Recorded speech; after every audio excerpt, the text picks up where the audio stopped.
먼저 파트 1의 주제, 서울의 충격 발표 KDX-3 배치 2 공개입니다. 국방부가 정식으로 이 함정을 세상에 선보이던 순간을 떠올려 보십시오. 단순히 새로운 군함을 공개한 것이 아니라 사실상 동북아 해양 질서의 새로운 기준을 제시한 사건이었습니다.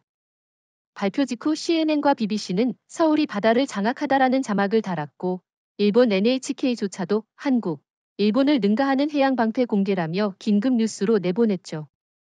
사실 일본이나 중국 입장에서는 충격 그 자체였을 겁니다. 일본은 그동안 아키즈키급이나 마야급 이지스함을 자랑하며 해상자위대의 우위를 강조해왔고, 중국 역시 055형 구축함을 전면에 내세우며 대양 해군을 운운했습니다. 하지만 서울이 발표한 KDX-3 배치 2는 단순히 숫자 경쟁이 아니라 기술적 질적 우위를 확실히 보여줬습니다. 특히 탄도미사일 요격 능력과 다층 방어망 구축이 가능하다는 점은 중국과 일본이 감히 흉내내지 못한 부분이죠. 저는 발표 당시 이재명 대통령의 발언이 기억에 남습니다. 우리는 더 이상 지켜보기만 하는 나라가 아니라 우리의 바다를 우리가 지키는 주체다. 이 말은 단순한 수사가 아니라 현실적 선언이었습니다. 지금까지 한반도의 해양 방어는 미국 이지스함에 많이 의존했지만 이제는 한국이 주도권을 잡겠다는 것이죠. 트럼프 대통령조차도 공식 반응에서 동맹의 능력이 우리를 뛰어넘는 시점이 오고 있다라는 말을 내놓았는데, 이것은 미국 입장에서 불편한 진실을 인정한 것이나 다름없습니다. 여기서 흥미로운 점은 중국과 일본 언론의 반응이었습니다. 중국 환구시보는 한국이 미국의 그림자를 벗어나 독자적 해양 세력으로 부상했다며 불편한 기색을 숨기지 못했고, 일본 아사히 신문은 한국의 해군력이 일본을 넘어설 수 있다는 군사 전문가의 말을 그대로 실었습니다. 이런 반응은 단순히 라이벌 의식이 아니라 실질적으로 한국의 기술력과 방위 산업이 이미 경쟁국을 앞질렀다는 사실을 보여주는 증거입니다. 그렇다면 질문 하나 던져보겠습니다. 과연 왜 세계가 이렇게 놀랐을까요? 단순히 새로운 군함 한 척 때문일까요? 아니죠. KDX-3 배치 2는 단순 무기가 아니라 상징입니다. 한국이 기술, 산업, 전략에서 독립적 축으로 자리 잡았음을 보여주는 상징입니다. 이 함정의 등장으로 동북아 해양 방정식이 바뀌고, 나아가 미국, 중국, 일본 모두 전략을 재조정해야만 하는 상황이 된 겁니다. 동의합니다. 특히 일본은 그동안 해양 방위는 우리가 리드한다는 자부심이 있었지만, 이제는 그 명분 자체가 흔들리고 있습니다. KDX-3 배치 2의 공개는 단순한 군사력 과시가 아니라 정치적 메시지입니다. 이재명 정부가 노골적으로 우리는 더 이상 미국의 군사적 보호막 뒤에 서 있지 않겠다는 선언을 한 것이죠. 이는 시진핑의 중국에도 이시바의 일본에도 뼈아픈 현실입니다. 여기에 또 하나 중요한 요소가 있습니다. 바로 산업 기반입니다. 현대중공업과 하나오션이 주도한 이 프로젝트는 단순히 군함 한 척이 아니라 한국조선 이 방산 산업의 총체적 역량을 담은 결정체입니다. 선체, 레이더, 미사일, 추진체계까지 모두 한국 주도로 통합했다는 것은 이제 세계가 한국을 피할 수 없는 해양 강국으로 인정해야 한다는 의미입니다. 특히 러시아의 푸틴 대통령조차도 모스크바 군사회의에서 한국의 이지스 구축함 능력은 예상보다 훨씬 빠른 속도로 발전했다라고 언급했습니다. 이는 한국이 단순히 지역 강국이 아니라 글로벌 차원에서 주목받는 해양 세력으로 떠올랐음을 뜻합니다. 결과적으로 KDX-3 배치 2의 공개는 충격이 아니라 경악에 가까운 반응을 이끌어낸 사건이었습니다. KDX-3 배치 2의 핵심은 단순히 큰 함정이나 강력한 미사일이 아닙니다. 바로 이 SPY-1D, V 레이더가 탑재되었다는 사실이죠. 이 레이더는 기존의 이지스 시스템보다 훨씬 강화된 탐지 능력을 갖추고 있습니다. 360도 전방위 감시가 가능하며 수백 개의 목표를 동시에 추적할 수 있습니다. 이 말은 곧 중국이 동중국해에서, 일본이 동해에서 어떤 움직임을 보이더라도 실시간으로 잡아낼 수 있다는 의미입니다. 특히 중요한 건 SPY-1D, V가 단순한 방어용 레이더가 아니라 전략적 전장 인식 도구라는 점입니다. 예를 들어 중국이 자랑하는 스텔스 전투기 J-20이 있지 않습니까? 북경은 이 기체를 내세워 동북아 공중 우위를 장악하겠다고 했지만 이 레이더는 J-20조차 일정 거리 이상 접근하면 식별할 수 있습니다. 일본의 F-35A 역시 마찬가지입니다. 일본은 마치 자신들만이 스텔스 전력을 운용할 수 있는 것처럼 떠들지만 서울은 이미 그것을 탐지할 수 있는 눈을 받아 위에 띄운 겁니다. 여기서 중요한 질문을 하나 던져보죠. 왜 하필 이 레이더가 그렇게 중요한가? 바로 전쟁의 양상이 바뀌었기 때문입니다. 과거에는 포탄이나 전함의 숫자가 승부를 갈랐지만 이제는 누가 먼저 보고 누가 더 빨리 대응하는가가 승리의 열쇠입니다. SPY-1D, V는 최대 1000km에 달하는 범위에서 탄도미사일을 포착할 수 있고 동시에 저고도로 침투하는 순항 미사일까지 탐지 가능합니다. 중국의 DF-17 극초음속 미사일조차도 일정 고도에서 접근할 경우 포착이 가능합니다. 여기서 일본과 비교해보는 게 흥미롭습니다. 일본의 아키즈키급 구축함이 탑재한 레이더는 사실상 SPY-1D, V 이전 세대에 불과합니다. 즉, 같은 이지스라고 해도 한국의 배치 2가 한 세대 더 앞선 겁니다. 이시바 총리가 아무리 방위비 증액을 외치더라도 기술 격차는 단기간에 메울 수 없어요. 게다가 일본은 미국에서 모든 시스템을 수입해 조립하는 수준인데 한국은 자체적으로 통합 능력을 확보했죠. 이것이 차이를 만듭니다. 중국도 상황이 심각합니다. 그들의 05형 구축함이 탑재한 레이더는 외형은 거대하지만 신호 처리 기술이 아직 낙후되어 있습니다. 미국 해군조차 한국의 SPY-1D, V와 비교해 중국의 시스템을 허세라고 부른 적이 있습니다. 그러니 한국의 KDX-300는 단순히 국방력이 아니라 기술력 자체가 라이벌을 압도한다는 사실을 보여주고 있는 겁니다. 그런데 여기서 또 하나 짚고 넘어갈 부분이 있습니다. 이 레이더는 단순 탐지 장비가 아니라 네트워크의 중심입니다. 한국은 이미 지상에 탄도미사일 방어 체계를 구축하고 있죠. 천궁3 같은 중거리 요격 시스템, 패트리엇 업그레이드 시스템과 연동할 수 있습니다. KDX-300-2의 SPY-1D, V는 이 모든 지상 시스템과 연결되어 말 그대로 하늘, 바다, 육지에 걸친 다층 방어망을 완성하는 중심축이 되는 겁니다. 그렇다면 이렇게 물어봅시다. 만약 중국이 수십 발의 탄도미사일을 동시에 발사한다면 과연 한국이 막아낼 수 있을까요? 과거라면 어려웠겠지만 지금은 다릅니다. SPY-1D, V가 발사 순간 궤도를 잡아내고 그 정보가 즉시 지상과 해상 요격 체계로 전달됩니다. SM-6 미사일이 요격을 시도하고 동시에 지상에서는 천궁3이 올라갑니다. 서로 다른 층위의 방어가 동시에 가동되는 구조죠. 이 체계는 일본이나 중국이 꿈도 꾸지 못하는 수준입니다. 실제로 NATO의 한 군사 전문가는 서울은 동북아의 전자방패를 완성했다라고 평가했습니다. 이 말은 단순 과장이 아닙니다. 워싱턴조차 이 시스템을 면밀히 들여다보고 자국 미사일 방어망에 어떻게 통합할 수 있을지 고민하는 상황입니다. 트럼프 대통령은 최근에 한국의 레이더 능력은 우리에게도 필요한 자산이라고 말했죠. 하지만 아이러니컬하게도 한국은 독자적 주권을 지키기 위해 미국의 완전한 요구를 받아들이지 않고 있습니다. 사실 KDX-300-2가 진정으로 위협적인 이유는 단순히 레이더가 목표를 포착하는 데 그치지 않고 SM-6 미사일을 통해 그 위협을 즉각적으로 제거할 수 있다는 점입니다. 이 미사일은 사거리 370km 이상, 고도 33km 이상에서 목표를 요격할 수 있으며 단순한 탄도미사일 방어뿐 아니라 순항미사일, 심지어는 극초음속 항공기까지도 대응이 가능합니다. 즉, 북경에서 날아오는 DF-17 혹은 일본에서 발사되는 신형 순항미사일까지도 서울은 바다 위에서 차단할 수 있게 된 겁니다. SM-6의 진짜 강점은 다중 임무 수행 능력입니다. 과거의 요격 미사일은 특정 임무에만 특화돼 있었죠. 예컨대 패트리엇은 탄도미사일 방어, ESSM은 대함 대공 방어 이런 식이었습니다. 그런데 SM-6는 적 전투기 요격, 미사일 요격, 심지어는 해상 표적 공격까지 가능합니다.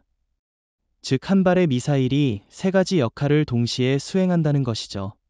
일본은 아직 이런 다기능 미사일을 확보하지 못했습니다. 중국의 경우 HQ-9 계열을 내세우지만 이는 기술적으로 1990년대 러시아 시스템을 베낀 수준입니다. 그렇다면 질문 하나. 왜 일본이나 중국은 SM-6 같은 무기를 갖추지 못했을까요? 단순히 기술력이 부족해서일까요? 사실 더 큰 이유는 동맹 구조와 산업 기반의 차이입니다. 일본은 미국에 전적으로 의존하는 구조라 미국이 허락하지 않는 이상 이런 무기를 독자 배치할 수 없습니다. 중국은 기술 카피는 하지만 반도체의 전자 기술에서 한국을 따라잡지 못하기 때문에 극초음속 위협에 대응할 만큼의 정밀 유도 체계를 갖추기 어렵습니다. 결국 한국만이 이 영역에서 확실한 우위를 점하게 된 겁니다. 또 하나 주목할 부분은 SM-6가 단순히 방어용 무기가 아니라는 겁니다. 이 미사일은 사실상 공격적인 억지력을 가집니다. 예를 들어 적이 서울을 향해 탄도미사일을 발사한다고 가정해보죠. SPY-1D, V가 즉시 탐지하고 SM-6가 상승 단계에서 차단합니다. 적은 결국 미사일을 쏘는 순간부터 자신들의 전략이 무력화될 것을 알게 됩니다. 이것이 바로 억지력입니다. 북한은 물론이고 중국, 일본조차도 함부로 도발하지 못하는 이유가 바로 여기에 있습니다. 여기에 실제 사례를 들어보겠습니다. 미 해군은 SM-6을 실전에서 여러 차례 시험했는데 그중 가장 유명한 게 괌 인근에서의 시험입니다. 당시 중거리 탄도미사일을 고고도에서 요격하는 데 성공했고 동시에 적어도 순항미사일까지 격추했습니다. 이 경험은 그대로 한국 해군에도 적용됩니다. 특히 부산, 제주, 동해에 배치되는 배치 2 구축함은 중국과 일본의 항공 미사일 위협을 한눈에 커버할 수 있는 위치에 있죠. 중국 환구15가 이런 사실을 보도하며 한국은 동북아의 무적 방패를 손에 넣었다라고 표현했는데 사실 그 속내는 불안감의 표출입니다. 중국이 그토록 자랑하던 DF-21D, 즉 항모 킬러 미사일조차 SM-6 앞에서는 확실한 성공을 장담할 수 없습니다. 일본 역시 아베 시대부터 적 기지 공격 능력 운운하며 미사일 전력을 키워왔지만 정작 한국의 SM-6 체계 앞에서는 유효성이 급격히 떨어집니다. 결국 일본의 방위 전략은 허상에 불과해지는 겁니다. 저는 여기서 또 하나 강조하고 싶습니다. 바로 한국이 이 시스템을 통해 얻는 정치적 힘입니다. SM-6는 단순히 하늘을 지키는 무기가 아니라 협상 테이블에서의 칼입니다. 워싱턴, 베이징, 도쿄와 협상할 때 한국은 더 이상 방어만 가능한 약소국이 아닙니다. 오히려 우리의 SM-6과 동부가 하늘을 지배한다는 자신감을 갖고 발언할 수 있습니다. 이재명 대통령이 최근 정상회담에서 우리의 하늘은 우리가 지킨다라고 말한 것도 이 맥락입니다. 게다가 미국 트럼프 대통령조차 한국의 SM-6 배치에 대해 복잡한 심정을 드러냈습니다. 공식적으로는 동맹 강화라고 말하지만 실제로는 한국이 독자적 억지력을 갖게 되면서 미국의 전략적 영향력이 줄어드는 것을 경계하는 것이죠. 반대로 유럽 NATO는 오히려 긍정적으로 평가합니다. 독일, 프랑스, 영국 해군은 한국 모델을 참고해야 한다라며 자신들의 차세대 방어망에 적용하려 하고 있습니다. 사실 KDX 3배치 2의 진정한 가치는 단순히 배 한 척의 전투력에 있지 않습니다. 그것이 다른 자산들과 네트워크로 연결될 때 비로소 전략적 우산이 완성되는 겁니다. 바다 위의 배치인은 SPY-1D, V로 포착한 정보를 지상에 있는 천궁 3, 패트리엇 PAC-3, 심지어 향후 도입될 L3과 공유합니다. 즉, 서울은 단일 무기 체계가 아니라 다층 방어 체계를 운용하는 유일한 국가가 된 것이죠. 이 점에서 일본과 중국은 큰 차이를 보입니다. 일본의 경우 이지스 어쇼어를 배치하려 했지만 지역 주민 반대와 정치적 갈등으로 중단된 상태입니다. 결국 해상자위대의 함정이 따로 놀고 지상 방어 체계는 미국 패트리엇에 전적으로 의존할 수밖에 없습니다. 중국도 마찬가지입니다. HQ-19나 HQ-26 같은 방어 미사일을 자랑하지만 서로 다른 체계 간 연동성이 낮아서 실전에서 다층 방어를 구현하기 어렵습니다. 반면 한국은 함정, 지상, 공중 자산까지 유기적으로 통합할 수 있는 네트워크형 방패를 갖춘 거죠. 여기서 한 가지 중요한 질문을 던지고 싶습니다. 왜 한국은 이런 네트워크를 갖추게 되었을까요? 단순히 미국 기술 덕분일까요? 아닙니다. 핵심은 한국의 산업과 IT 인프라에 있습니다. 반도체, 통신, 소프트웨어 융합 능력이 세계 최정상급이기 때문에 이지스 구축함과 지상 방어 체계가 실시간으로 연결될 수 있는 겁니다. 다시 말해, 바다에서 잡은 목표물이 불과 1초 안에 지상 레이더와 공유되고 그 정보가 요격 미사일 발사 명령으로 이어지는 체계는 오직 한국이 가능하다는 이야기입니다. 바로 그 점이 전략적으로 무서운 겁니다. 예를 들어 중국이 동중국해에서 DF-21D를 발사한다고 가정해보죠. 과거 같으면 한국은 미국에 의존해 요격해야 했습니다. 하지만 이제는 부산 앞바다의 배치-2가 탐지지상 L-32 요격 동시에 또 다른 배치-2가 잔여 미사일을 추적하는 방식으로 독자적 방어가 가능합니다. 일본이 이런 상황을 상상하면 치를 떨 수밖에 없습니다. 왜냐하면 일본은 스스로 이런 네트워크를 만들 수 없기 때문이죠. 또 한 가지 짚고 넘어가야 할 건 이지스 네트워크의 확장성입니다. 단순히 한국만의 방패에 머무는 것이 아니라 동남아 동맹과도 연결될 수 있다는 겁니다. 이미 필리핀, 베트남은 한국제 방어 체계 도입에 관심을 보이고 있고 한국 해군은 공동 훈련에서 네트워크 연동을 시험하고 있습니다. 이렇게 되면 중국의 남중국해 확장은 사실상 무력화될 수밖에 없죠. 일본의 이시바 총리가 최근 방위백서에서 한국의 방공망과 일본의 체계를 연결해야 한다고 언급했지만 이는 일본의 열세를 자인한 발언에 불과합니다. 서울 입장에서는 일본과 연결할 이유가 전혀 없습니다. 오히려 ASEAN 국가들과의 연계가 훨씬 전략적으로 이익이죠. 결국 이지스 네트워크는 한국이 주도하는 동북아, 동남아 연합방패로 발전할 가능성이 높습니다. 중국은 오랫동안 DF-21D, 즉 항모킬러 미사일을 자랑해왔습니다. 그들은 이 미사일이 미 해군 항모 전단을 단숨에 무력화할 수 있다고 선전했죠. 하지만 KDX-302와 SM-6, SPY-1D, V가 결합된 순간 DF-21D는 더 이상 게임 체인저가 아닙니다. 오히려 중국이 자랑하던 상징적 무기가 무력화되면서 그들의 전략 교리가 근본부터 흔들리고 있습니다. DF-21D는 사거리 약 1500km, 마하 10 이상의 속도로 항모를 타격할 수 있다고 알려져 있습니다. 그러나 문제는 종말 단계에서 정확한 유도와 회피 기동이 필요하다는 겁니다. 바로 이 지점에서 한국의 배치-2가 치명적인 변수가 되는 거죠. SPY-1D, V가 비행 궤도를 조기에 탐지하고 SM-6가 상승 단계에서 요격할 수 있기 때문에 DF-21D가 목표에 도달하기도 전에 격추될 가능성이 큽니다. 중국이 가장 두려워하는 시나리오가 바로 이겁니다. 저는 여기서 하나 질문을 던지고 싶습니다. 중국이 DF-21D를 왜 그렇게 과장했을까요? 그건 미국 항모 전단을 겁주고 일본과 한국 같은 주변국을 심리적으로 위축시키기 위해서입니다. 하지만 한국이 배치-2를 배치한 순간 그 심리전은 무너졌습니다. 중국의 군사 매체조차 최근 한국의 이지스 방패 앞에서는 DF-21D의 성공률이 확실치 않다라고 인정했죠. 이것은 사실상 중국 내부에서 패배를 자인한 것과 다름없습니다.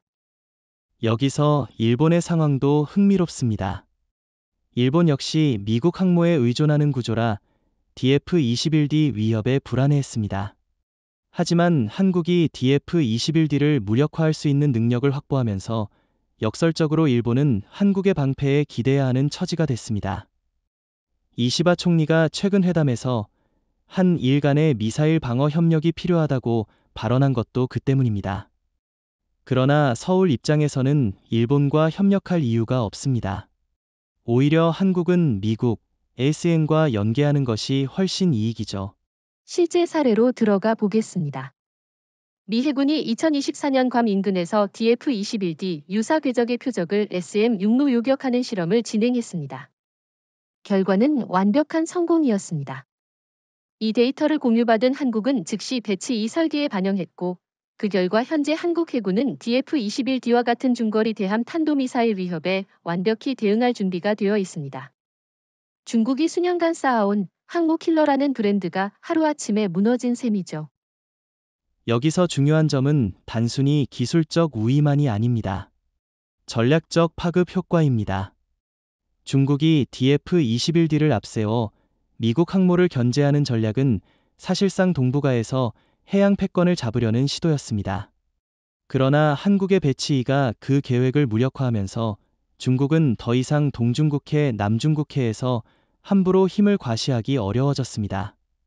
특히 시진핑 정부는 내적으로도 과연 우리의 무기가 진짜 효용이 있는가? 라는 질문에 직면하게 된 겁니다. 그렇다면 한국은 어떤 이익을 얻었을까요? 첫째, 심리적 우위입니다. 이제 중국의 군사 위협이 더 이상 두려운 카드가 아니게 됐습니다. 둘째, 정치적 발언권 강화입니다.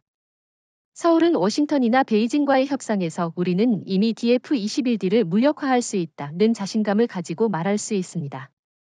셋째, 동남아 국가들의 신뢰 확보입니다. 필리핀, 베트남은 중국의 DF-21D에 늘 긴장해왔는데 한국이 해결책을 보여줌으로써 동맹을 강화할 수 있습니다. 일본과 달리 한국은 이제 수동적 피해자가 아니라 해결책 제공자가 된 겁니다. 이재명 대통령이 최근 정상회담에서 한국의 방패는 단지 한국을 지키는 것이 아니라 자유를 지키는 방패라고 말한 것도 이 맥락입니다. 중국과 일본이 불안해하고 미국마저 긴장하지만 동남아와 유럽은 오히려 한국을 신뢰하는 분위기. 이것이 바로 DF-21D 무력화가 만들어낸 새로운 지형입니다. 일본은 지난 10여 년 동안 에이지스 어슈어, 이지스 어슈어 라는 지상 기반 요격 체계를 들여오며 자신들의 방위 전략을 과시했습니다. 하지만 현실은 참담합니다. 막대한 예산을 쏟아부었지만 주민 반대와 기술적 한계 때문에 배치 계획이 사실상 좌초됐습니다. 반면 한국은 KDX 3배치2라는 실질적 대안을 바다 위에 띄워 올렸습니다. 바다에서 움직이며 360도 감시와 요격을 수행할 수 있는 한국의 시스템 앞에서 일본의 지상 기반 어슈어는 완전히 뒤처진 구식 모델로 전락한 것이죠. 일본의 아키즈키급이나 마야급 구축함이 탑재한 레이더는 이미 세대가 한참 뒤처져 있습니다. 이시바 총리가 아무리 방위비를 증액한다고 해도 결국 미국에서 수입해 조립하는 수준에 머물러 있습니다. 반대로 한국은 배치2에서 핵심 시스템을 자체 통합했고 네트워크 기반의 방어 체계까지 구축했죠. 일본의 어슈어는 움직이지도 못하는 고정된 표적일 뿐인데 한국의 배치2는 바다를 자유롭게 이동하며 전략적 위치를 차지할 수 있습니다. 이것이 바로 일본이 두려워하는 이유입니다. 여기서 한 가지 질문을 던져봅시다. 과연 왜 일본은 에이지스 어슈어에 집착했을까요? 그것은 결국 미국의 압박과 자국 기술 부족 때문입니다. 미국은 자국 방산 기업의 이익을 위해 일본의 어슈어를 강매하다시피 했고, 일본은 독자적으로 대안을 만들 능력이 없으니 받아들일 수밖에 없었습니다. 그런데 정작 한국은 똑같은 미국산 기반을 받아오면서도 이를 개량하고 독자적 체계로 끌어올렸습니다. 일본과 한국의 차이가 어디서 오는지 명확히 드러나는 대목입니다. 실제로 일본 내부에서도 불만의 목소리가 큽니다. 아사히 신문은 에이지스 어슈어는 미일 동맹의 상징이 아니라 일본의 굴욕이라고 보도했습니다. 일본 전문가들조차 한국은 바다 위에서 전략 공간을 지배하는데 일본은 땅 위에서 움직이지 못한다. 는 비판을 하고 있습니다. 반면 한국은 해상, 지상, 공중을 통합한 다층 방어망을 구축하면서 일본을 멀찌감치 따돌렸습니다. 이 차이는 기술과 의지에서 비롯된 겁니다. 저는 또 하나 강조하고 싶은 부분이 있습니다. 일본의 어슈어가 무력한 이유는 바로 고정성입니다. 중국이나 북한이 단순한 포격이나 미사일 공격만 해도 어슈어 기지는 파괴될 위험이 있습니다. 반면 배치2는 바다 위에서 이동하며 적의 위협을 피하고 동시에 즉각 대응할 수 있습니다. 즉, 일본의 어슈어는 전쟁 초기에 무용지물이 될 가능성이 크지만 한국의 배치2는 전쟁이 길어질수록 힘을 발휘합니다. 이재명 대통령도 최근 연설에서 한국의 방패는 단지 방어용이 아니라 전략적 자산이라고 강조했습니다. 이는 일본을 겨냥한 메시지이기도 합니다. 일본이 어쇼어라는 구식 체계에 의존하는 동안 한국은 동북아의 전략 균형을 바꿀 수 있는 주도권을 쥔 겁니다. 실제로 미국조차 한국의 배치 이 성능에 놀라움을 표하며 일본에 한국과 협력하라는 압박을 넣고 있는 상황입니다. 하지만 서울은 일본과 협력할 필요를 느끼지 않고 있습니다. 오히려 SN이나 NATO와 손잡는 게 훨씬 이익이니까요. KDX 302가 단순히 미사일 방어와 대공 전력만 뛰어난 것이 아닙니다. 사실 이 함정의 또 다른 강력한 무기는 바로 대잠 능력입니다.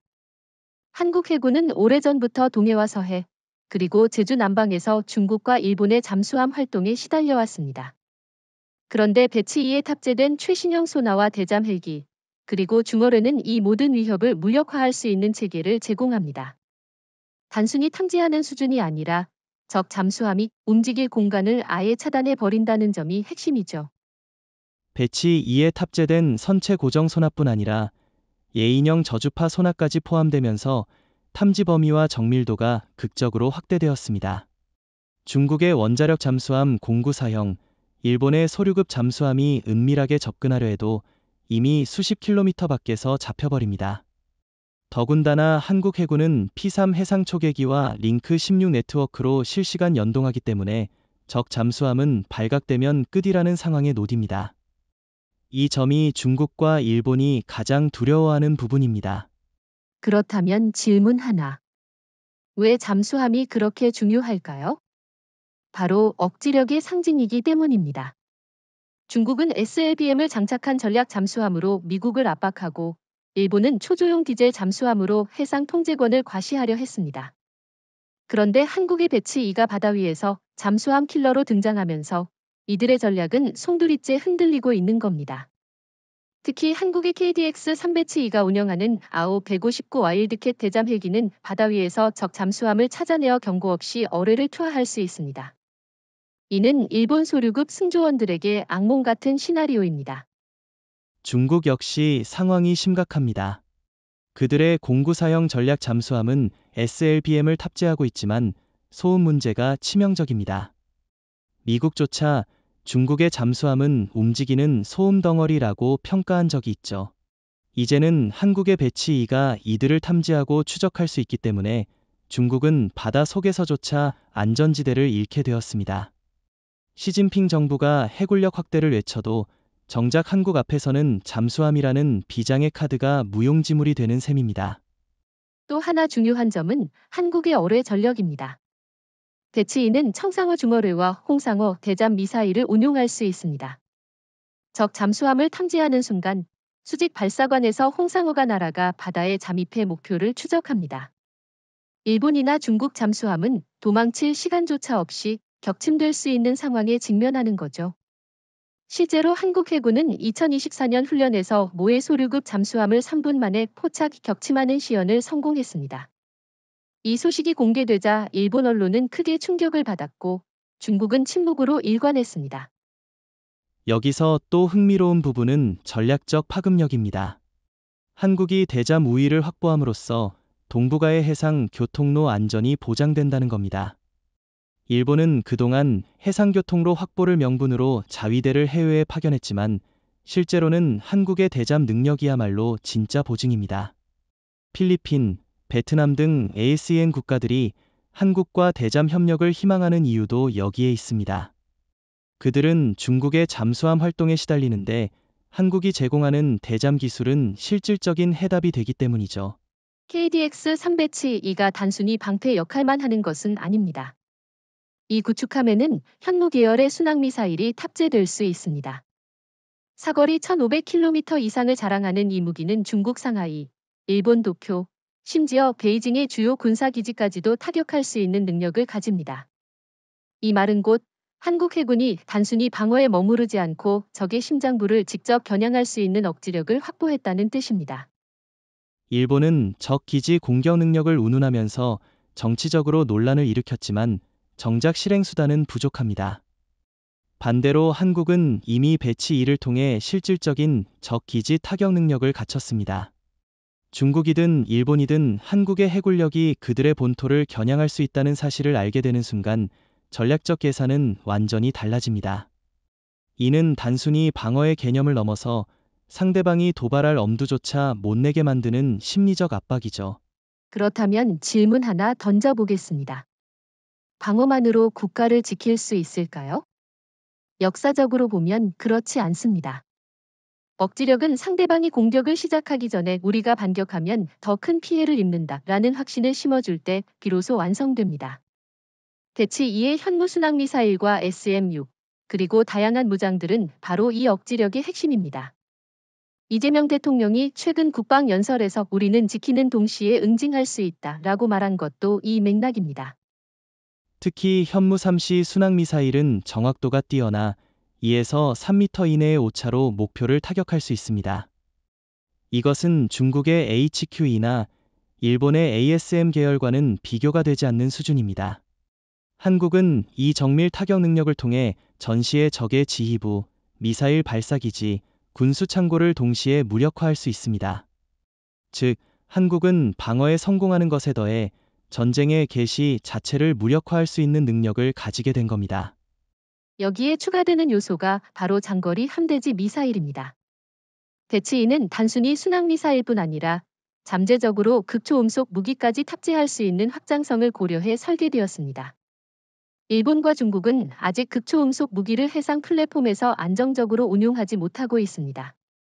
하지만 한국은 방산기업과 함께 연구를 진행 중이며 이는 가까운 미래에 현실화될 겁니다.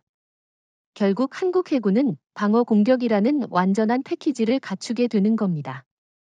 중국과 일본 입장에서 보면 한국의 배치인은 단순한 함정이 아니라 일종의 이동식 전략 미사일 기지입니다. 동해, 서해, 남해 어디든 이동하면서 적의 본토를 타격할 수 있는 능력을 가졌기 때문에 그들은 한국 해군의 움직임 하나하나를 신경 쓰지 않을 수 없습니다. 실제로 중국의 군사평론가는 한국의 구축함이 동중국해에 들어오는 순간 상하이는 방패 없는 상태로 전락한다라고 말했습니다. KDX 3배치2가 단순히 한국의 방패로만 작동하는 것이 아니라 미국과 ASEAN 동맹국과 연계되면서 동북아에서 동남아까지 이어지는 거대한 해양 방어망을 완성하고 있다는 사실이 중요합니다. 서울은 이미 필리핀, 베트남, 인도네시아와 협력을 확대하며 배치2의 정보 공유와 합동 훈련을 추진하고 있습니다. 이렇게 되면 동중국해와 남중국해가 사실상 한국이 중심이 된 금지구역, 디나이존으로 바뀌는 겁니다. 중국과 일본 입장에서는 숨막히는 전략적 압박이죠. 예전에는 미국 항모전단이 아시아 해역의 중심 억지력 역할을 했지만 지금은 상황이 달라졌습니다. 트럼프 대통령조차 한국의 방패 없이는 인도, 태평양 전략이 완성될 수 없다고 인정할 정도니까요. 실제로 미국은 괌과 하와이의 미사일 방어 체계를 한국 배치 2와 연동하는 방안을 검토 중입니다. 이는 곧 한국이 미국의 하위 파트너가 아니라 공동 리더로 자리매김했다는 뜻이 됩니다. 여기서 중요한 질문을 던져봅시다. 왜 ASEAN 국가들이 한국을 주목할까요? 단순히 무기를 사려는 게 아닙니다. 그들은 남중국해에서 중국 해군의 압박을 받고 있고 일본은 자신들만을 위한 이익을 추구하기 때문에 신뢰를 주지 못했습니다. 반면 한국은 공동방패라는 개념을 내세워 협력을 제안하고 있습니다. 예컨대 필리핀은 한국의 배치2와 천국 미사일 체계에 큰 관심을 보였고 베트남 역시 한국의 대잠 기술 도입을 검토 중입니다. ASEAN의 선택지가 한국으로 기울고 있는 것이죠.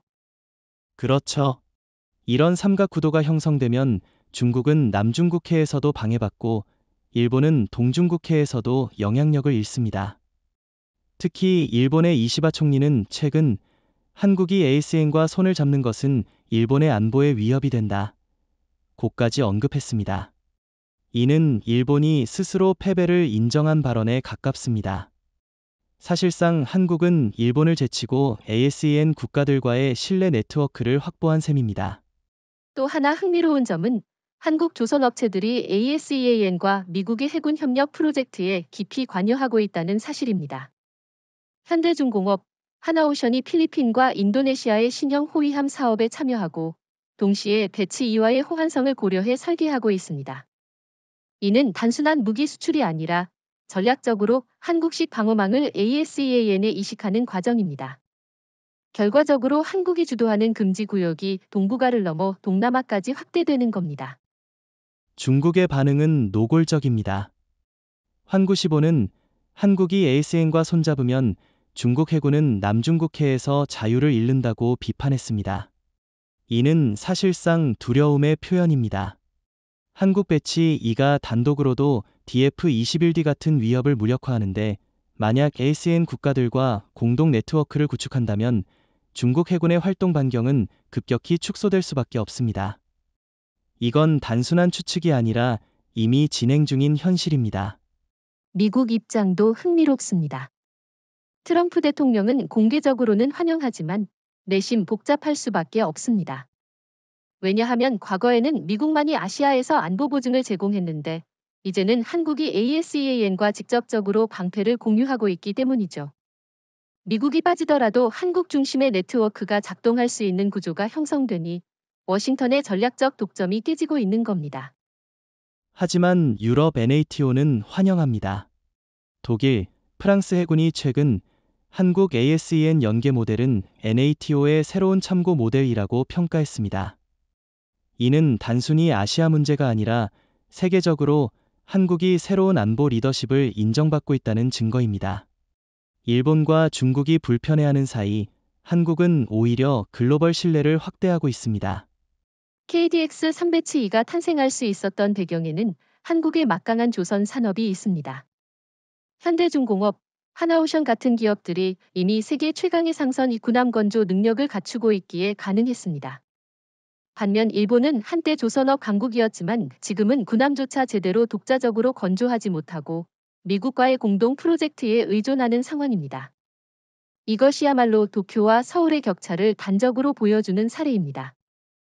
일본의 미쓰비시 중공업이나 EHI 같은 조선업체들은 과거 세계 시장을 지배했지만 지금은 상선 분야에서도 한국에 완전히 밀려났습니다. 군함 분야도 예외가 아니죠. 아키즈키급, 마야급 구축함조차도 미국에서 기술을 받아와 조립하는 수준에 불과합니다. 반대로 한국의 배치2는 선체 설계부터 통합 전투 시스템까지 한국 주도로 완성됐습니다. 이는 일본이 아직도 하청업체 수준에 머물러 있다는 것을 의미합니다. 여기서 중요한 질문을 하나 던지고 싶습니다. 왜 한국은 성공하고 일본은 실패했을까요? 단순히 운의 문제가 아닙니다. 한국은 꾸준히 기술 자립을 추구했고 반도체 IT와 결합해 함정 건조에도 디지털 혁신을 도입했습니다. 반면 일본은 미국의 승인 없이는 한 발짝도 못 나가는 구조에 안주했습니다. 이 차이가 오늘날 KDX 3배치2와 일본 해상자위대의 구식 함정 간의 격차를 만든 겁니다. 실제로 수치로 비교해봐도 차이가 확연합니다. 2024년 한국 조선업은 전 세계 군함 수주에서 약 65%를 차지했고 일본은 5%에 불과했습니다. 현대중공업과 하나오션이 동시에 군함과 LNG 운반선, 초대형 컨테이너선을 건조할 수 있는 능력을 갖춘 반면 일본 업체들은 민수와 군수 양쪽 모두에서 경쟁력을 상실했습니다. 서울이 세계 해양 산업의 중심으로 올라선 반면 도쿄는 뒤로 밀려난 것이죠. 또한 한국은 단순한 건조 능력뿐 아니라 글로벌 파트너십을 통해 산업을 확장하고 있습니다.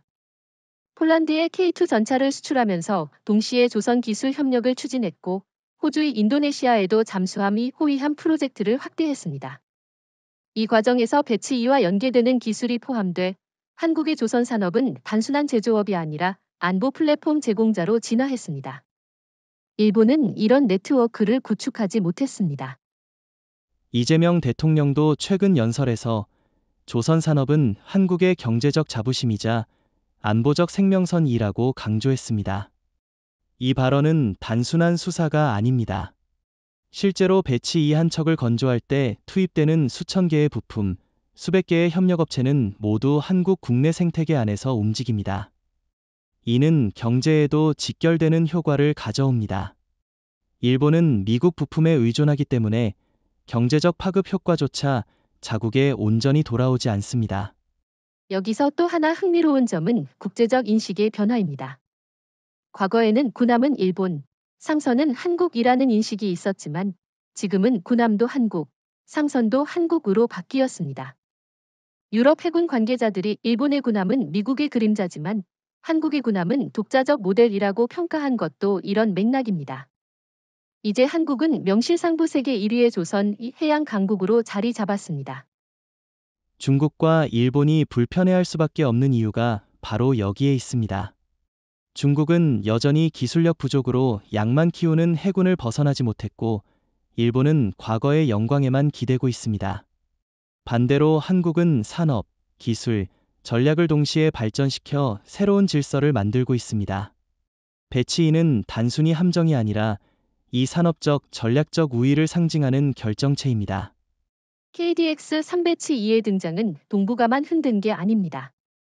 대서양 건너 유럽에서도 큰 반향을 일으켰습니다. 독일, 프랑스, 영국은 자국 해군력이 러시아의 위협에 직면해 있음에도 불구하고 방어망 구축에 늘 한계를 보여왔습니다. 그런데 한국이 배치 1을 공개하자 NATO 관계자들은 이것이 우리가 원했던 통합방어의 모델이라며 주목하기 시작했습니다. 단순한 군사력 과시가 아니라 동맹 전체가 참고할 수 있는 새로운 표준을 제시한 겁니다. 독일 해군은 여전히 124형, 125형 구축함을 운용하지만 미사일 방어 능력에서 한국에 크게 뒤처집니다. 프랑스의 호라이즌급도 마찬가지죠.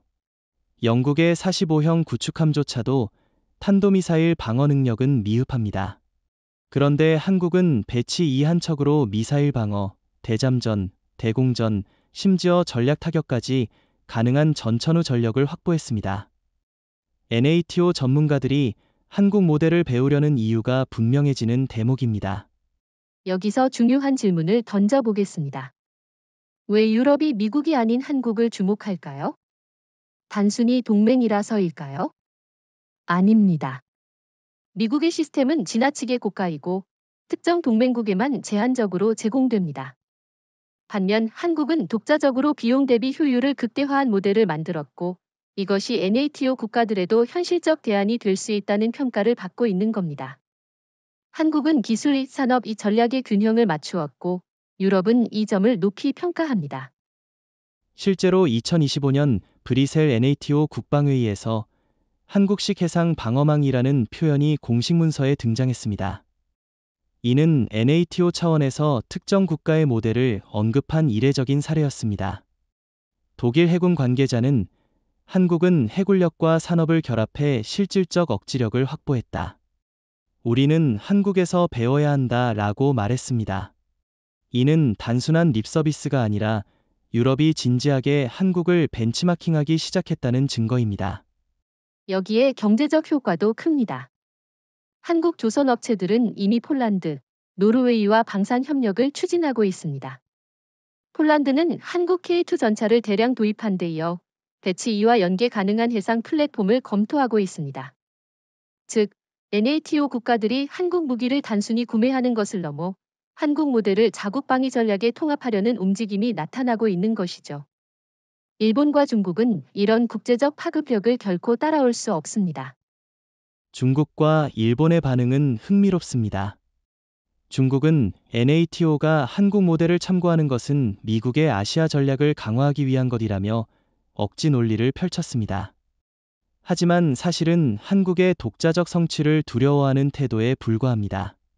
일본 역시 곤혹스러워하고 있습니다. 과거에는 유럽에서 아시아 해군력 일본이라는 인식이 있었는데 지금은 완전히 아시아 한국으로 바뀌고 있으니까요. 이는 일본의 외교적 위상에도 큰 타격이 됩니다. 또 하나 흥미로운 점은 NATO 내부에서도 한국형 다층 방어망을 유럽판으로 도입해야 한다는 목소리가 커지고 있다는 겁니다. 러시아의 칼리브르 순항미사일, 킨잘 극초음속 미사일 위협에 직면한 유럽은 미국에만 의존하기 어렵습니다. 따라서 한국이 보여준 효율적, 자립적 모델은 그들에게 매력적인 대안이 될 수밖에 없습니다. 이재명 대통령도 최근 유럽 순방에서 한국은 NATO의 소비자가 아니라 파트너라고 선언했습니다. 이는 한국이 단순히 무기 판매국이 아니라 전략적 모델 제공자로서 유럽과 대등한 위치에 서겠다는 의미입니다. 유럽 언론들은 이를 아시아 국가의 새로운 도전이라고 평가했지만 사실상 환영하는 분위기가 더 강했습니다. 왜냐하면 한국이 제공하는 해답이 그들에게 절실하기 때문입니다. 많은 분들이 KDX-302의 강점을 미사일 방어나 대잠 능력에서만 찾지만 사실 진짜 혁명적인 부분은 전자전 능력에 있습니다. 현대전에서 총알이나 미사일만큼 무서운 것이 바로 전자기파와 해킹입니다. 배치이는 최신형 전자전 장비를 통해 상대의 레이더를 교란하고 통신을 차단하며 심지어는 유도 미사일의 궤도를 틀어버릴 수 있습니다. 이는 단순한 구축함이 아니라 움직이는 전자전 지휘소라는 의미입니다. 중국과 일본은 아직 이 영역에서 한국을 따라올 수 없습니다. 중국은 함정에 여러 전자전 장비를 달아놨다고 선전하지만 실제로는 각 장비가 독립적으로 작동해 네트워크 통합이 거의 되지 않습니다. 일본 역시 미국으로부터 받은 구형 ECM, 전자대응 장비에 의존하고 있죠. 반대로 배치이는 레이더, 소나 통신, 미사일 유도 체계를 하나의 전자전 네트워크로 묶어버렸습니다. 이 차이는 전쟁에서 결정적인 결과를 만들어냅니다. 한 가지 예를 들어볼까요? 만약 중국이 DF-17 극초음속 미사일을 발사했다고 합시다. 기존에는 물리적 요격만이 유일한 답이었지만 배치이는 다릅니다. 전자전 체계가 미사일의 탐색기를 교란시켜 표적을 잃게 만들 수 있습니다. 즉, 미사일이 요격되기 전부터 스스로 방향을 잃어버리게 만드는 거죠. 이는 중국이 자랑하던 극초음속 위협을 한순간에 무력화하는 방법입니다. 일본의 경우도 마찬가지입니다. 일본은 적 기지 공격 능력을 강화하기 위해 순항미사일 전력을 키우고 있지만 배치 이 앞에서는 무력할 수 있습니다. 왜냐하면 발사 순간부터 탐지되고 전자전 신호로 유도 체계가 마비되면 미사일은 단순히 바다 위에 떨어지는 철덩어리에 불과해지니까요. 이 때문에 일본 언론조차 한국의 전자전 능력은 일본의 미사일 전력을 무용지물로 만든다라고 보도했습니다. 저는 여기서 한 가지 질문을 던지고 싶습니다. 왜 한국이 전자전에 이렇게 강할까요? 답은 간단합니다. 반도체와 IT 기술이 세계 최고 수준이기 때문입니다. 전자전은 단순한 무기가 아니라 데이터의 알고리즘 이 네트워크의 결합입니다. 한국은 이 세 가지 모두에서 우위를 점하고 있습니다. 반면 일본은 소프트웨어 분야에서 뒤처졌고 중국은 반도체 부족으로 신호 처리 능력이 떨어집니다. 결국 전자전에서 한국을 당해낼 수 없는 이유가 여기에 있습니다. 또한 배치이는 단순히 적을 교란하는 것을 넘어 스스로 사이버 공격에 방어할 수 있는 능력도 갖추고 있습니다. 최근 전쟁 양상에서 드론 해킹, 통신망 교란은 흔한 일인데 배치이는 자체 방화벽과 AI 기반 위협 탐지 시스템으로 사이버 침투를 원천 차단합니다. 미국조차 이 기능을 탐내고 있으며 NATO는 한국의 전자 방어 기술은 세계적 수준이라고 평가했습니다. 여기에 또 하나 주목할 점은 한국이 이미 전자전 훈련을 실전처럼 진행하고 있다는 겁니다. 2024년 제주 인근에서 열린 한미연합훈련에서 한국 배치이는 미국 구축함의 레이더를 가상으로 무력화시키는 데 성공했습니다. 이 소식은 공개되자마자 일본과 중국에서 큰 충격을 주었습니다. 왜냐하면 미국조차 당한 교란 능력을 한국이 시연했다는 건 곧 동북아에서 한국이 절대적 전자전 우위를 확보했다는 의미였으니까요. 중국 환구시보는 그 소식을 전하며 한국이 미국을 능가하는 전자전 능력을 갖췄다라며 노골적으로 불안감을 드러냈습니다. 일본 역시 방위백서에서 처음으로 한국의 전자전 능력이 지역 균형을 흔든다 라는 표현을 실었습니다. 이것은 그들이 한국을 두려워한다는 반증입니다. KDX-302는 단순히 한반도를 지키는 방패에 머무르지 않습니다. 이 함정의 존재 자체가 한국을 지역 방어자에서 글로벌 억지력 보유국으로 끌어올렸습니다. 과거에는 한국 해군이 동해와 서해를 지키는 데 집중했다면 이제는 배치2를 통해 남중국해, 인도양, 심지어 중동 해역까지 작전 반경을 넓힐 수 있습니다. 이것은 단순한 군사적 이동이 아니라 국제 질서에서 한국의 위치가 바뀌고 있음을 의미합니다. 실제로 2025년 한국 해군은 배치 2를 포함한 전단을 중동 아덴만에 파견해 국제 해적 퇴치 작전에 투입했습니다. 이때 유럽과 미국 언론은 한국이 더 이상 수동적 동맹국이 아니다. 글로벌 플레이어로 떠올랐다 라고 평가했죠. 방어 중심에서 세계 안보 기여국으로 변화하는 순간이었습니다. 이는 단순한 전력 과시가 아니라 한국이 국제 무대에서 발언권을 강화하는 직접적인 수단이 됐습니다. 그렇다면 질문 하나. 왜 배치 2가 한국을 글로벌 억지력 국가로 바꿔놓았을까요? 답은 간단합니다. 첫째, 다층 방어망 덕분에 한국은 자국을 완벽히 지킬 수 있습니다. 둘째, 현무 순항 미사일과 장거리 무장을 통해 해외에서도 힘을 투사할 수 있습니다. 셋째, 미국이 ASEAN, NATO와 연결되는 네트워크 덕분에 국제연합 작전에서 중심이 될 수 있습니다. 방패와 창, 그리고 네트워크를 모두 갖춘 나라는 아시아에서 한국이 유일합니다. 중국과 일본의 입장에서는 치명적입니다. 중국은 한국이 미국의 동맹을 넘어 독자적 세력으로 부상했다라고 평가했고, 일본은 방위백서에서 처음으로 한국의 해군력이 지역 균형을 흔든다는 표현을 넣었습니다. 사실상 서울이 글로벌 억지력을 보유하게 되면서 도쿄와 베이징은 자국 전략을 근본적으로 수정해야 하는 상황에 몰린 겁니다. 이재명 대통령도 최근 정상회담에서 한국의 방패는 더 이상 한반도만 지키지 않는다. 우리는 자유와 평화를 지키는 글로벌 억지력 국가다라고 선언했습니다. 이는 국제사회에 던지는 강력한 메시지였습니다. 이제 한국은 미국이 중국이 일본이 서로 견제하는 틈새에서 생존하는 나라가 아니라 그들을 상대로 협상할 수 있는 힘을 가진 주체가 된 겁니다. 이 점은 특히 미국에도 부담을 줍니다. 트럼프 대통령은 공식적으로 한국의 글로벌 역할을 환영한다라고 말했지만, 실제로는 한국이 독자적으로 움직일 수 있다는 사실을 경계하고 있습니다. 미국의 입장에서는 동맹이 자율성을 확보하면 자신들의 영향력이 줄어들기 때문이죠. 그러나 유럽 NATO는 환영합니다. 프랑스와 영국 해군은 한국이 글로벌 억지력을 행사하는 것은 세계 안보의 균형에 기여한다라고 평가했습니다. 여기서 주목해야 할 또 다른 부분은 경제적 파급력입니다. 글로벌 억지력을 행사한다는 것은 곧 해외에서의 무기 수출, 조선 계약, 기술 협력으로 이어집니다. 예를 들어 인도와 아랍에미리트는 이미 배치 2의 일부 기술과 한국의 방어 체계에 관심을 보이고 있습니다. 이는 단순한 군사적 억지력을 넘어 한국이 글로벌 안보 시장을 선도하는 경제적 효과까지 가져옵니다. 중국과 일본은 여기에 대항할 힘이 없습니다. 중국은 기술적 한계 때문에 글로벌 연합 작전에서 신뢰받지 못하고, 일본은 정치적으로 평화헌법이라는 족쇄에 묶여 있습니다. 반면 한국은 기술, 정치, 산업의 삼박자를 모두 충족시켰습니다.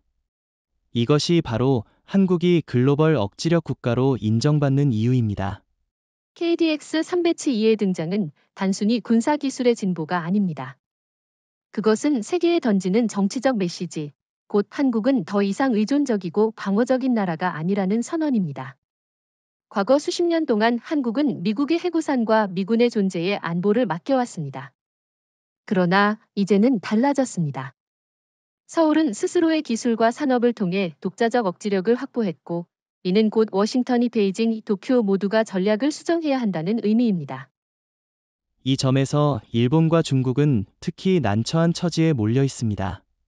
일본은 그동안 해상자위대가 동부가 해양방위의 핵심이라고 주장했지만, 배치 2가 공개된 순간 그 논리는 무너졌습니다.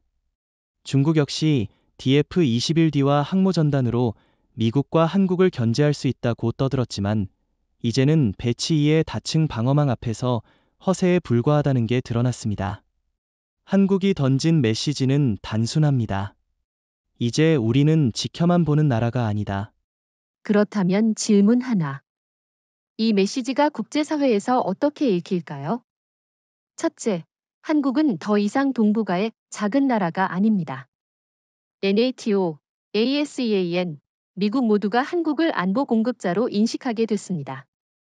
둘째, 한국은 미국의 하위 파트너가 아니라 협상 테이블에서 동등한 주체가 됐습니다. 셋째, 중국과 일본은 한국과 대화할 때 과거처럼 압박하거나 무시할 수 없습니다. 이재명 대통령이 말했듯 서울은 더 이상 끌려가지 않는다. 이제 주도한다. 실제로 트럼프 대통령은 최근 기자회견에서 한국은 이제 우리의 전략에서 독립적 변수로 작용한다라고 말했습니다. 이는 곧 한국을 단순한 동맹국이 아니라 전략적 라이벌로도 의식하고 있다는 뜻입니다. 미국조차 한국의 독립성을 인정할 수밖에 없는 상황이 된 겁니다. 반대로 유럽은 환영합니다. 독일과 프랑스는 한국의 모델을 통해 우리도 미국 의존을 줄일 수 있다고 평가했죠. 중국의 반응은 노골적입니다. 환구시보는 한국이 미국을 대신해 아시아의 방패가 되려 한다라며 비난했지만 사실 이는 두려움의 표현입니다. 일본 언론도 한국이 아시아의 군사 산업 리더로 부상했다고 보도하며 자국의 뒤처짐을 우려했습니다. 결과적으로 배치인은 단순한 무기가 아니라 외교적 주도권을 상징하는 도구가 된 겁니다. 저는 또 하나 짚고 싶은 부분이 있습니다. 한국의 메시지가 단순히 외교적 언어로 끝나지 않았다는 점입니다. 배치인은 실제 능력으로 뒷받침됩니다. 즉, 말뿐인 선언이 아니라 레이더, 미사일, 대잠, 전자전 능력이 모두 합쳐져 실질적 힘을 보여주고 있습니다. 이 때문에 세계는 한국의 목소리를 무겁게 들을 수밖에 없습니다. 일본처럼 말만 앞서는 나라와는 다르다는 것이죠. KDX-3 배치인은 단순한 군함이 아닙니다. 그것은 대한민국이 더 이상 외부의 보호에 의존하지 않고 스스로의 힘으로 국가 안보를 책임질 수 있다는 선언입니다.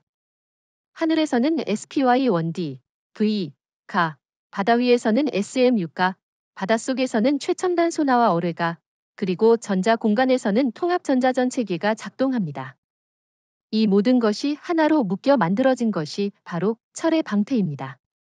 동북아의 어느 누구도 함부로 넘볼 수 없는 완전한 방어망입니다.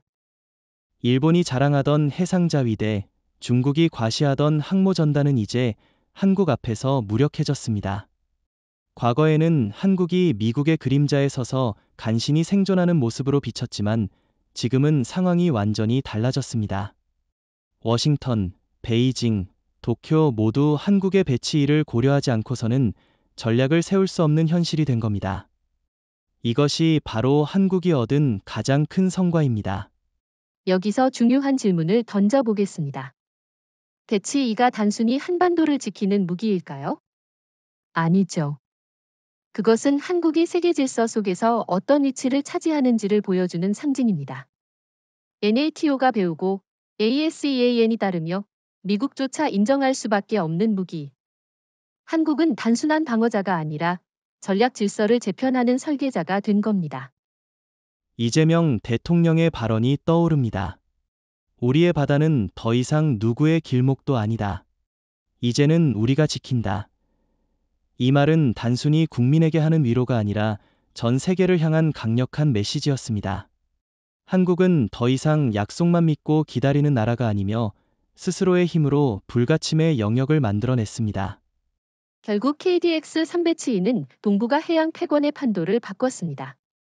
중국은 DF-21D의 무력화를 받아들여야 하고 일본은 에이지스 어쇼어의 무용성을 인정해야 합니다. 미국조차 한국의 독립성을 의식할 수밖에 없습니다. 서울은 더 이상 약자가 아니라 강자의 위치에 서 있습니다.